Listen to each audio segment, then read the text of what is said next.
No casamento do meu filho, estendi a mão para ajeitar o colarinho torto dele. Foi apenas um instinto de mãe.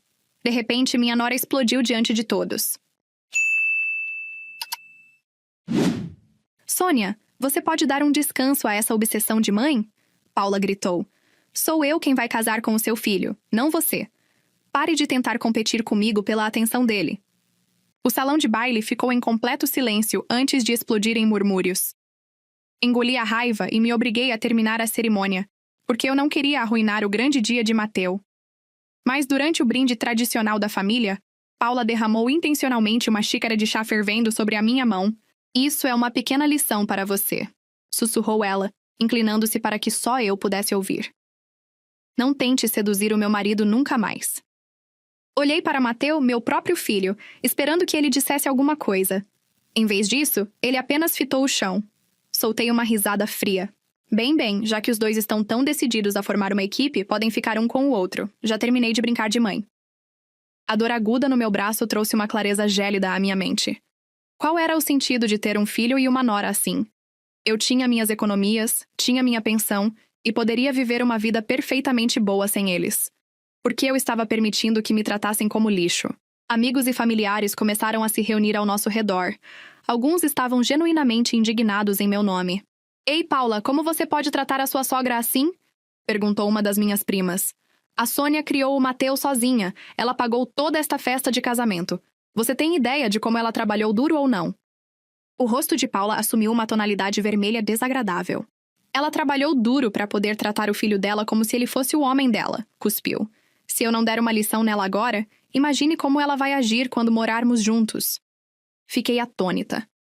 Eu simplesmente tinha notado que o colarinho dele estava torto. Era um dia importante, e eu queria que ele estivesse com a melhor aparência possível. Na mente distorcida dela, aquilo era um complexo de mãe. Quando o coração de alguém está sujo, essa pessoa vê sujeira em tudo. Meus amigos tentaram me defender. Paula, você está completamente errada. A Sônia não é esse tipo de pessoa. Exatamente, eu a conheço há 20 anos. Ela é a mulher mais decente que já conheci. Mas Paula não recuava. Tudo isso é teatro. Não deixem que ela engane vocês. Gritou. Eu mesma vi. Vi ela deitada na cama do filho sem uma peça de roupa. A sala ficou em silêncio. As pessoas começaram a trocar olhares. Meu coração virou gelo. Como ela podia mentir assim só para vencer uma discussão? Olhei para Mateu novamente, esperando que ele falasse, que defendesse a minha honra. Passou 1 segundo, depois 10. Ele permaneceu em silêncio, escondido atrás de Paula como um covarde. A mudança no ambiente foi instantânea. As pessoas que um momento antes me defendiam começaram a duvidar. O próprio filho não diz uma palavra. Será que a Paula está falando a verdade? Talvez não devêssemos nos meter em assuntos de família. Paula olhou para mim com um sorriso triunfante. Achou que tinha vencido. Olhei para ela, depois para o meu filho calado, e então sorri. Já que é assim, não quero nenhum de vocês dois na minha vida. Tirei da bolsa as chaves do condomínio de luxo e do novo utilitário esportivo que eu havia comprado para eles. Também tirei a caderneta bancária da conta poupança deles. Eu ia entregar tudo isso para vocês agora, mas vejo que não faz mais sentido. Virei-me para ir embora. Mateu, que não havia dito uma palavra para me defender, de repente encontrou voz para me deter. Mãe, o que você está fazendo? Hoje é o dia do meu casamento. Se você for embora agora, o que vai acontecer com a recepção? Olhei para ele incrédula. Eu o havia criado durante mais de 20 anos, e ele só se importava com a possibilidade de a festa ser arruinada. Afastei a mão dele. Vocês são os únicos que a arruinaram. O rosto de Mateu empalideceu. Mãe, por que você é tão mesquinha? É o dia mais importante da minha vida. Você não pode simplesmente engolir isso e seguir em frente? Mesquinha eu? Olhei para ele e percebi que não conhecia aquele homem de maneira nenhuma. Onde estava o menininho que chorava quando ralava o joelho? A pessoa parada diante de mim era um completo estranho. Olhei-o nos olhos e disse: Você tem razão. Eu sou incrivelmente mesquinha. Saí do salão de baile sem olhar para trás. Atrás de mim, a sala explodiu em caos. Eu nem havia chegado ao meu carro quando meu telefone começou a tocar sem parar. Mateu me bombardeou com mensagens. Me chamou de desalmada por ter ido embora e disse que o casamento arruinado era inteiramente culpa minha. Não respondi. Quando cheguei em casa, guardei as chaves do condomínio, as chaves do carro e as cadernetas bancárias na minha gaveta. Aquilo deveria ser o presente de casamento deles. Agora, eu guardava tudo para mim. Naquela noite, uma amiga me ligou. Sônia, entra no TikTok agora mesmo. A tua nora está fazendo uma transmissão ao vivo sobre você. Abri o aplicativo e lá estava ela. O título da transmissão dizia: Sogra malvada arruína meu casamento. Exijo justiça.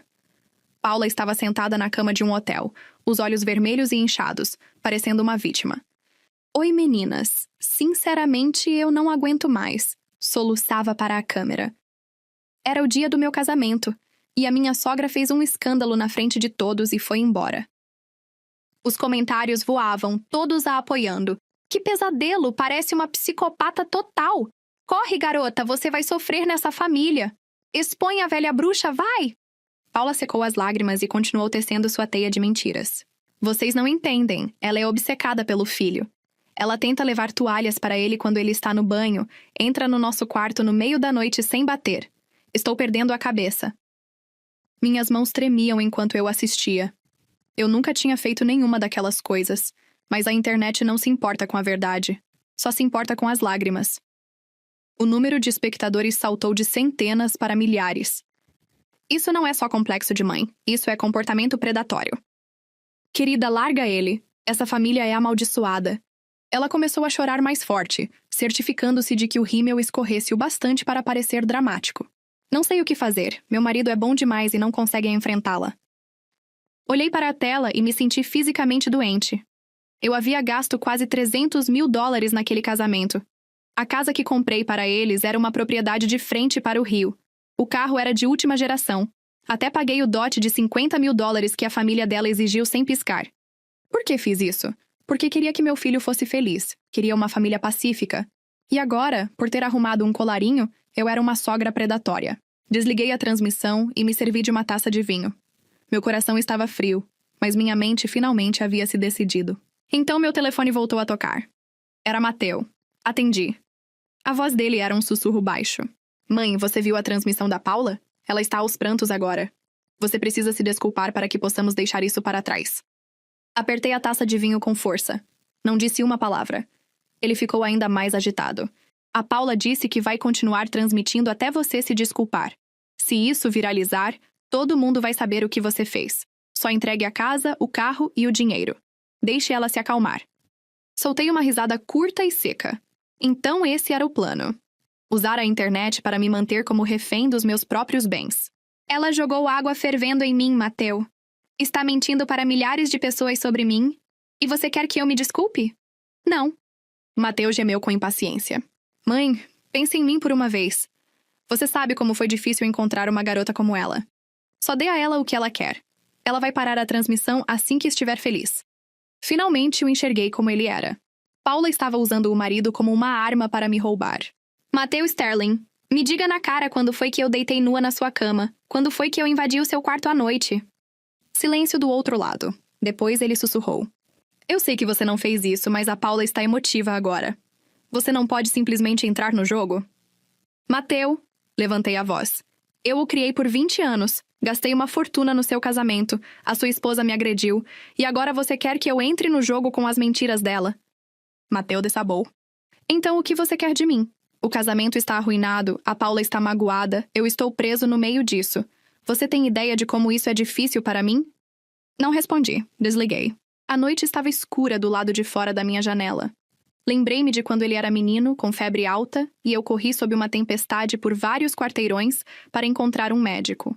Lembrei-me de trabalhar em turnos duplos durante 6 meses só para pagar as mensalidades da universidade dele. E agora ele me perguntava o que eu queria dele. Meu telefone acendeu uma última vez. A mensagem de Mateu dizia: Mãe, se você não se desculpar, a Paula vai ficar ao vivo até amanhã de manhã.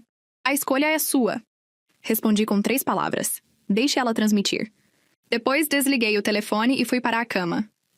Pela primeira vez em anos, dormi como um bebê. Na manhã seguinte, fui acordada por uma batida violenta na porta. Abri e encontrei Mateu e Paula parados ali. Paula segurava o telefone no alto, com a câmera apontada diretamente para o meu rosto. Oi, pessoal, aqui está ela. A própria sogra malvada em pessoa. Ela arruinou o meu casamento ontem, e hoje estamos aqui para exigir uma explicação. A voz de Paula era estridente. Ela queria que o prédio inteiro a escutasse. Não disse uma palavra. Dei um passo para trás para deixá-los entrar, mas Paula não queria entrar. Queria fazer uma cena no corredor. Olhem para este lugar. Ela vive no luxo enquanto eu estou passando dificuldade. É assim que uma mãe trata o filho? As portas começaram a se abrir, e os vizinhos espiavam. A senhora Lopes, do outro lado do corredor, saiu com o café da manhã nas mãos. Sônia, o que está acontecendo? Mas antes que eu pudesse falar, Paula me interrompeu. Senhora Lopes, me ajude aqui. Essa mulher arruinou o meu casamento ontem e foi embora na frente de todos os meus convidados. Quem faz isso? A senhora Lopes pareceu desconfortável e não respondeu. Paula viu o público crescendo e aumentou o drama. Começou a forçar lágrimas. Eu estive ao vivo a noite toda. Milhares de pessoas concordam que a minha sogra é instável. Tenho certeza de que vocês, vizinhos, também viram o comportamento estranho dela. Aquilo foi um golpe baixo. Ela estava tentando envenenar a minha comunidade contra mim. Mateu estava ao lado dela como uma estátua. Olhei para o rosto covarde dele, e a última faísca de amor que ainda existia em mim se apagou. Paula, eu disse com calma. Desligue essa transmissão e saia da minha porta agora mesmo, e talvez eu esqueça o que aconteceu. Ela riu na minha cara. Por quê? Estou defendendo os meus direitos, Sônia. Você tem uma obsessão doentia pelo seu filho. Esse é o seu problema. Mas não deixe isso arruinar o meu casamento. Entregue as escrituras do condomínio e do carro agora mesmo. Talvez então eu considere deixar isso para lá. Os vizinhos começaram a sussurrar entre si. Não. Respirei fundo. Não vou apagar a câmera. Ela aproximou o telefone do meu rosto. Olhem para ela. Vejam como ela é arrogante. Virei-me, entrei novamente e peguei meu telefone. Paula pareceu cautelosa. O que você está fazendo? Ligando para a polícia?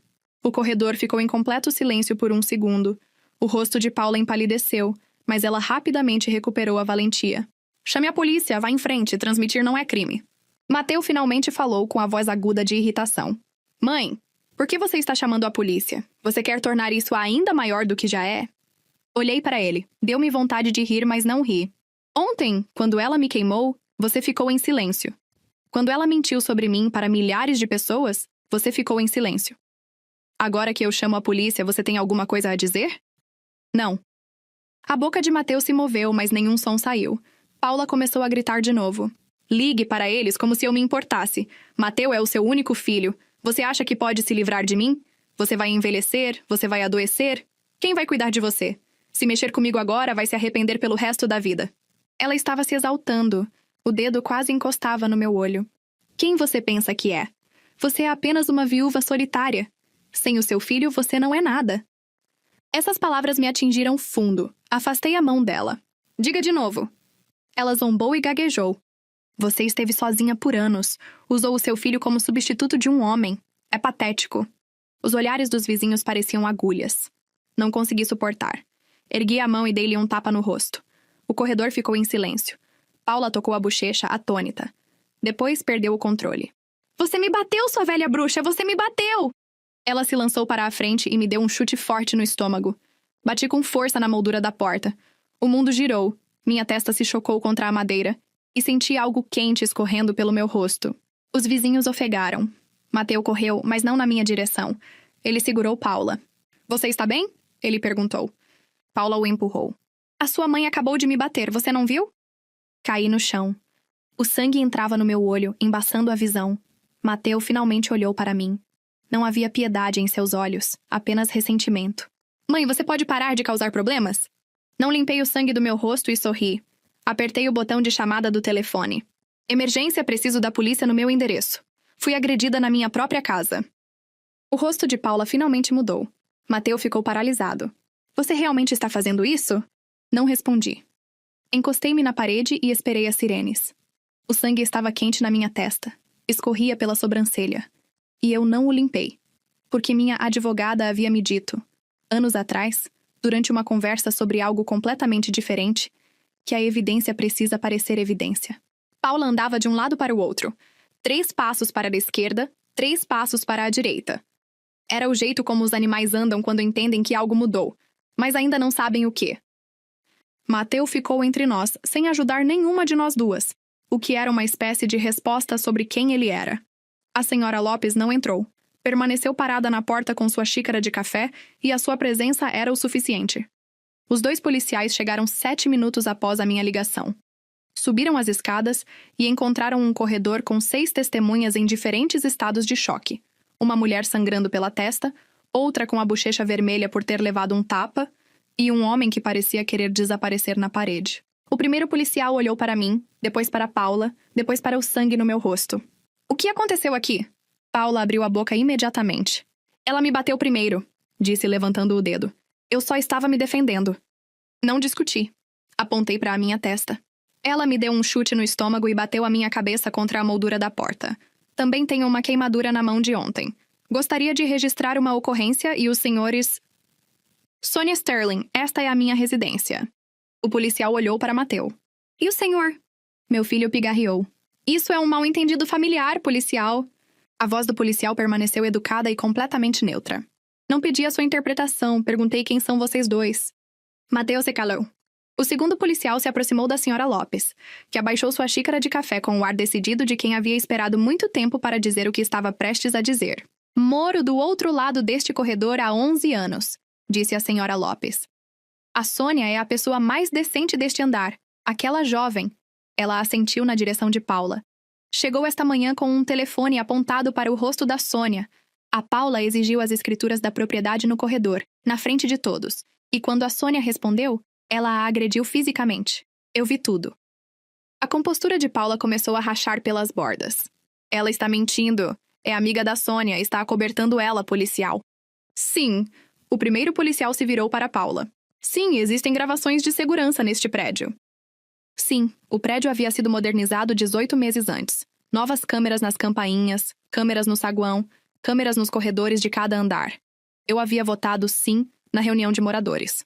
O rosto de Paula me disse que ela não sabia nada sobre as câmeras. Sim, existem, eu disse. Naquele dia fomos para a delegacia. Eu fui no primeiro carro e Mateu e Paula seguiram em um veículo separado. O que o policial havia sugerido porque era mais simples do ponto de vista processual. E o que suspeitei ser porque ele havia observado a postura do meu filho e feito uma avaliação silenciosa. Na delegacia, sentei-me diante de uma detetive chamada Hess, que tinha a paciência e a calma de alguém que já ouvira todas as versões possíveis de cada história e esperava ouvir a minha. Contei a ela tudo, com serenidade. O casamento, o chá, a transmissão ao vivo, a ligação em que Mateu me disse para me desculpar e entregar a casa, o carro e o dinheiro. A manhã daquele dia, o corredor, a moldura da porta. Depois, coloquei meu telefone sobre a mesa. Tenho a transmissão ao vivo da noite passada. A Paula fez tudo sozinha. Ela está em vídeo exigindo o condomínio e o carro e está em vídeo me agredindo. A detetive Hess pegou o telefone, assistiu por cerca de 90 segundos e depois ergueu os olhos. Ela transmitiu ao vivo a agressão. Achou que isso a faria parecer uma vítima, mas não percebeu que também a tornava testemunha contra si mesma. A detetive recuou e viu o momento em que o pé de Paula se conectou com o meu estômago. Viu me bater na moldura da porta, viu Mateu se mover em direção a Paula. Ela abaixou o telefone. Também vou precisar dos seus registros médicos sobre a lesão por queimadura de ontem. A minha advogada já os solicitou esta manhã. Devem estar no seu sistema até à tarde. A detetive Hess me encarou por um momento, com o olhar de quem está recalibrando a situação. Senhora Sterling, a senhora entrou em contato com um advogado antes de vir? Na noite passada, depois de desligar o telefone e me deitar. Cruzei as mãos sobre a mesa. Tive a impressão de que isso teria de ser tratado corretamente. Minha advogada era uma mulher chamada Clara Soto, que me representara em uma disputa de propriedade 12 anos antes, e cujo número eu mantinha no meu telefone desde então, como se guardam certos números que se espera nunca precisar. Ela chegou à delegacia em menos de 1 hora. Era compacta, precisa, e tinha a energia particular de quem já leu tudo 2 vezes antes de entrar por uma porta. Sentou-se ao meu lado e colocou uma pasta sobre a mesa. As imagens do sistema de segurança do prédio. O saguão mostra Paula e Mateu chegando juntos. Imagens consistentes com o relato dos fatos da senhora Sterling. A câmera do corredor mostra claramente a agressão. Ela abriu a segunda sessão. Registros médicos que confirmam a lesão por queimadura do incidente de ontem, com data e hora. E isto? Ela deslizou uma página impressa sobre a mesa em direção à detetive Hess. São mensagens de texto entre Mateu Sterling e Paula, enviadas na noite do casamento. Eu não tinha visto aquilo antes. Clara havia obtido os dados por meio de um procedimento sobre o qual eu não perguntei, porque confiava que ela trabalhava dentro da lei. A detetive Hess leu os documentos. Observei o rosto dela. Mensagem 1. Depois da transmissão, ela fará qualquer coisa para nos calar. Ela se importa demais com a própria reputação. Mensagem 2. Faça ela se desculpar online. Assim que entrar em pânico, entregará as chaves. Só continue chorando. Quando os números forem altos o suficiente, ela cede.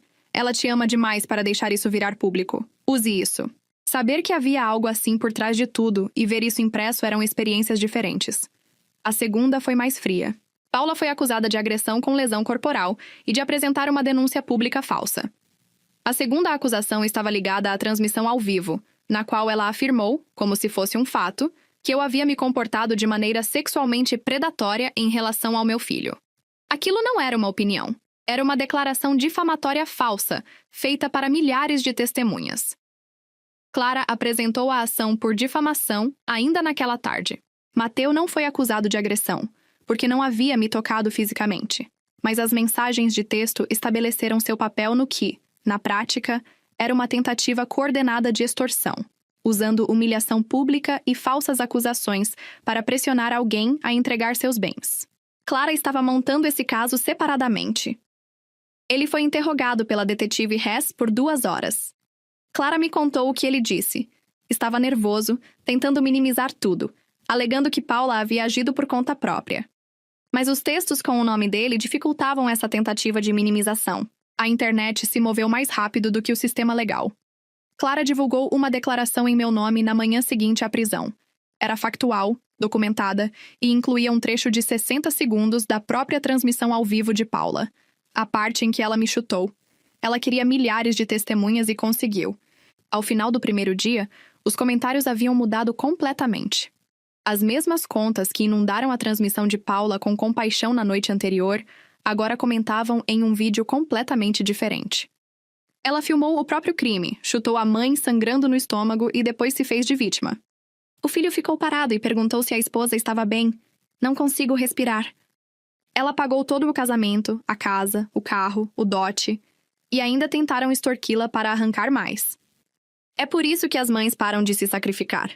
A transmissão original de Paula ainda estava ativa quando a mudança aconteceu. Ela não pensou em removê-la a tempo e depois, a questão das provas tornou desaconselhável apagá-la, seguindo o conselho do próprio advogado. Então o vídeo permaneceu no ar, e as pessoas o assistiam agora sabendo o que procurar, e encontrando. O número de espectadores passou de milhares solidários para algo completamente diferente. Ela desativou a conta no 3º dia. Não adiantou. As capturas de tela existiam, o vídeo existia. Clara havia arquivado tudo. Meu próprio relato dos acontecimentos, que Clara me ajudou a publicar em uma declaração cuidadosamente redigida, recebeu 300.000 compartilhamentos em 48 horas. Eu não esperava por isso. Estava sentada na minha cozinha, na segunda manhã, observando o número subir no telefone, quando minha prima Helena ligou. Sônia, você precisa ver o que está acontecendo. As pessoas estão fazendo vídeos explicando tudo. Alguém fez um detalhamento completo da cronologia. Assisti a um dos vídeos mais tarde. Uma jovem, com boa iluminação, explicava a sequência dos acontecimentos de maneira calma e organizada, como alguém que havia revisado todas as provas disponíveis. Ela tinha as capturas de tela, os relatos dos convidados do casamento, os laudos médicos que foram compartilhados publicamente e as mensagens de texto. Ela terminou o vídeo olhando diretamente para a câmera. Essa mulher pagou $300.000 por um casamento para que o filho tivesse o dia dos sonhos. Em troca, foi queimada, acusada de coisas que nunca aconteceram, agredida fisicamente dentro da própria casa enquanto o filho perguntava à mulher que a agrediu se ela estava bem. E depois, eles ainda tentaram tomar a casa dela. Fez uma pausa. Eu preciso que todo mundo compartilhe isso. Tinha 2 milhões de visualizações quando terminei de assistir. A ordem de restrição foi concedida 10 dias após a prisão. Mateu e Paula estavam proibidos de se aproximar a menos de 50 metros da minha residência ou do meu local de trabalho. E estavam proibidos de me contatar diretamente. Sentei-me com a papelada por um tempo depois que ela chegou. Não porque eu precisasse de tempo para entender, mas simplesmente porque aquilo representava algo que eu vinha pensando desde a manhã após o casamento, quando me deitei na minha cama limpa e tranquila, e dormi melhor do que em anos. Passei 20 anos organizando a minha vida em torno de Mateu. o transporte escolar, os pagamentos das mensalidades, os currículos que ajudei a redigir enquanto ele estava na universidade, os turnos duplos para pagar as coisas que eu achava que ele merecia, o orçamento do casamento que gastei com cuidado e por inteiro, porque queria fazer a coisa certa pelo meu filho. Eu havia feito a coisa certa por ele, mas ele não havia feito a coisa certa por mim. Esse fracasso não foi meu, foi dele. Dobrei a ordem de restrição cuidadosamente e guardei-a na gaveta onde eu mantinha os documentos importantes. Clara veio uma noite me atualizar sobre os processos legais. Sentou-se à mesa da minha cozinha, abriu a pasta e me explicou a situação de cada assunto com a mesma organização com que fazia tudo. As acusações de agressão contra Paula, em andamento, audiência em 6 semanas. O processo por difamação, protocolado e notificado. O advogado de Paula já havia respondido. A investigação por extorsão, em andamento. As mensagens de texto eram muito significativas. O condomínio, ainda no meu nome, a transferência nunca havia sido finalizada. As chaves estavam na minha gaveta. O utilitário esportivo, ainda registrado no meu nome. A conta poupança, ainda era minha. Mateu está contestando a conta, disse Clara. Ele afirma que houve um acordo. Não houve acordo por escrito.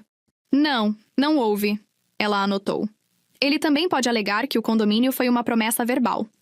Ele pode alegar o que quiser. Olhei pela janela. O que ele consegue provar? Clara largou a caneta. Não muito. A propriedade está no seu nome. Não há acordo por escrito. E qualquer reivindicação que ele faça será baseada em uma suposta promessa verbal. Os tribunais são céticos com isso em questões imobiliárias. Ótimo, eu disse. Ela me olhou. Ele pode tentar se apoiar no lado emocional. O argumento do pai dos seus netos. O argumento do filho único. Ele me viu sangrar, eu disse, e perguntou à esposa dele se ela estava bem. Clara ficou em silêncio por um momento. Eu sei, disse ela, e esse é o fim do argumento emocional. Daniel me ligou numa quinta-feira. Ele havia sido amigo de faculdade do pai de Mateu, o que o tornava alguém que eu conhecia havia quase 30 anos. E isso fez com que a ligação parecesse natural e específica de uma forma que eu não consegui classificar de imediato.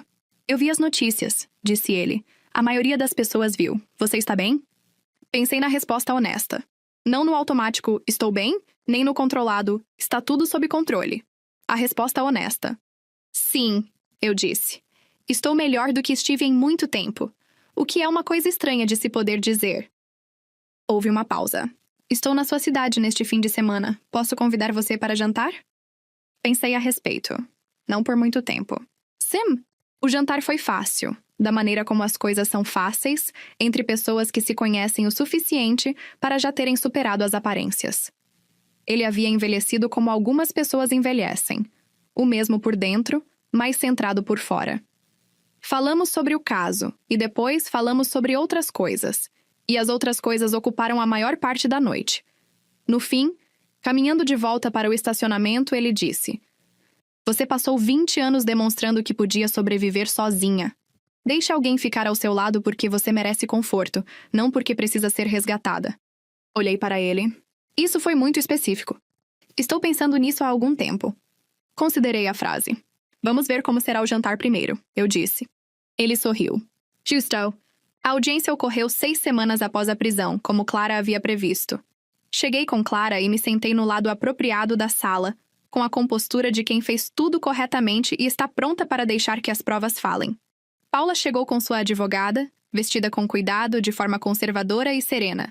Uma tentativa de restaurar a imagem visual que ela havia provocado em milhões de pessoas pelas telas. Não olhou para mim quando entrou. Mateu chegou separadamente, sentou-se no fundo do tribunal e não ao lado de Paula, o que foi a primeira coisa que notei. Aparentemente, eles não estavam mais em sintonia. Os vídeos foram exibidos. O tribunal não reage da mesma forma que uma audiência ao vivo. Mas eu observei o rosto da juíza enquanto ela via o momento em que o pé de Paula acertou o meu estômago. Observei o instante exato em que as imagens tornaram a realidade da situação completamente clara. O advogado de Paula argumentou que eu havia batido primeiro. Isso era verdade. Eu tinha dado um tapa em Paula. Clara apresentou a sequência de eventos que precederam o tapa. O chá fervendo, as falsas acusações públicas feitas para milhares de pessoas, a chegada pela manhã com um telefone apontado para o meu rosto, o assédio em frente aos vizinhos, a exigência pelas escrituras da propriedade e a provocação acumulada. Ela também apresentou as mensagens de texto. O advogado de Paula objetou aos textos por várias razões, mas a juíza rejeitou cada objeção. Paula permaneceu muito quieta enquanto o próprio plano era lido em voz alta dentro de um tribunal. Faça ela se desculpar online. Assim que ela entrar em pânico, entregará as chaves. Não existe expressão suficiente para descrever o que vi no rosto dela. Ela havia atuado por tanto tempo que a ausência de uma atuação viável a deixou quase vazia por dentro. A sentença veio 4 semanas depois. Paula foi declarada culpada de agressão com lesão corporal. A pena incluiu multa, um programa obrigatório de controle da raiva e uma ordem de restrição de 2 anos. O processo civil por difamação foi resolvido fora do tribunal 2 meses depois. Os termos incluíam uma retratação publicada nas mesmas plataformas onde as declarações falsas tinham sido feitas, um acordo financeiro administrado por Clara e uma ordem judicial permanente proibindo a repetição das declarações. A retratação de Paula tinha 4 frases e permaneceu fixada no topo do que restou da presença dela nas redes sociais por 30 dias. A internet, que acompanhava todo o arco da história com a atenção concentrada de uma grande multidão, recebeu a retratação com a energia peculiar de pessoas que estavam ansiosas por aquilo. Mateu me ligou 2 vezes durante os procedimentos legais. Em ambas as vezes, deixei que Clara administrasse o contato pelos canais apropriados. Nas 2 vezes, o que ele queria era essencialmente o mesmo: que eu amolecesse, que não levasse tudo adiante, que me lembrasse de que ele era meu filho e que as famílias sempre encontram formas de resolver as coisas. Na segunda vez, Clara me transmitiu a mensagem dele e depois me olhou. O que você quer que eu diga a ele? Pensei na tempestade que enfrentei quando ele tinha 3 anos e estava com febre e eu não podia pagar um táxi. Pensei nos turnos duplos e nos sapatos que deixei de comprar para mim. Pensei no casamento que paguei, no condomínio, no carro, no dote de $50.000, na conta poupança. Pensei nele olhando para mim, sangrando no chão, e perguntando à esposa se ela estava bem. Diga a ele que quando me viu sangrar deixou a resposta muito clara.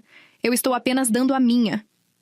O que aconteceu com ele depois seguiu sua própria lógica.